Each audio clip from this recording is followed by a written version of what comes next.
Kent here with Delta Kilo Aviation.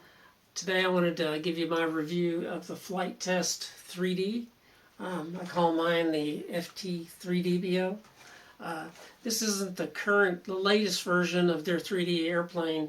It's the Edge 540, I believe.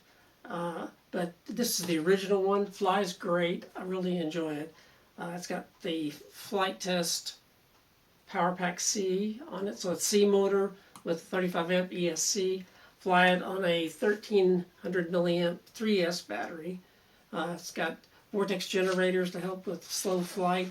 It's got very large control surfaces, so you can do some pretty cool aerobatics with it.